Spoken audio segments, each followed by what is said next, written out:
So இவர் தான் நம்ம வீட்டுக்கு புது வரவாக வந்திருக்க Rajapalayam.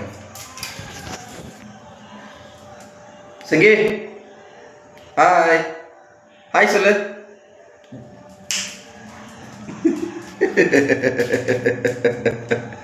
Okay okay okay okay okay done done done done done done done.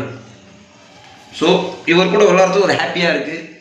எத்தனையோ இக்கடான சூழ்நிலைகள் இருந்தாலும் ஒரு மனசு சங்கடங்கள் இருந்தாலும் இவர் கூட விளையாட சொல்ல ரொம்ப சந்தோஷமாக இருக்குது. செம ஃபிட் ஆகிட்டார். சொல்கிறதெல்லாம் சொல் பேச்செல்லாம் கேட்பார். ஹாய் சொன்னால் ஹாய் சொல்லுவார், பாய் சொன்னால் பாய் சொல்லுவார். செங்கி செங்கி செங்கி ஜங் ஜங் மூஜா இப்படி பார்க்குறது பாருங்க. அது எப்படி சொல்கிறது, புது வரவாக இருந்தாலும் மீன் ஒரு சந்தோஷம் கிடைக்கணும் அப்படின்னா இந்த மாதிரி நாட்களுக்குள்ள நம்ம டைம் ஸ்பெண்ட் பண்ணால் சந்தோஷமாக இருக்கும் போல். எல்லோரும் சொல்கிறாங்க அது மீன் கண்ட்ரி டாக்ஸ் இந்த நாட்டு நாய்கள்லாம் அழிஞ்சிட்டு வருது அப்படின்னு சொல்லிட்டு. அழிவிட பார்த்துக்க வேண்டியது நம்மளோட பொறுப்பு இல்லையா? ஸோ என்னோடய பங்களிப்பாக இந்த ராஜபாளையம் டாக் ஒன்று வளர்க்குறது முடிவு பண்ணோம். அது பொம்பளை புள்ளியாக கொண்டு வந்தோம். காரணம்னு கேட்டிங்க அப்படின்னா அது தலைமுறையாக வரணும் அப்படிங்கிறதுக்காக. ஸோ பார்ப்போம், இறைவனோட அருள் இருந்தால் எல்லாமே சாத்தியம் தானே. ஒரு சின்ன ட்ரெயின் பார்க்கலாமா? செங்கி செங்கி கமான்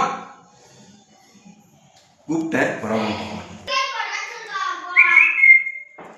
செங்கி வரா வரா வரா வரா வரா வரா வரா வரா கண்டுபிடிச்சிட்டா கண்டுபிடிச்சிட்டா கண்டுபிடிச்சிட்டா.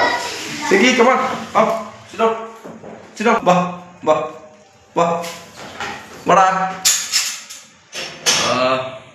பரவாயில்ல, இப்போ ஓரளவுக்கு ட்ரெயின் ஆகிருக்கான். ஸோ மீன் ஃபஸ்ட்டில் பார்த்தீங்கன்னா படிக்கட்டில் கூப்பிட்டா வரவே மாட்டான். இப்போலாம் பார்த்தீங்கன்னா படிக்கட்டில் செங்கி வாடா அப்படின்னா வந்துடுறான்.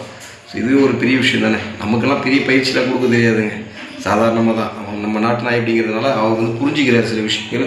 ஸோ அதனால் அவர் பண்ணுறாரு, ஐ மீன் அது மாதிரி நடந்துக்கிறாரு. சரி ஓகே டன், பார்ப்போம் வாங்களேன்.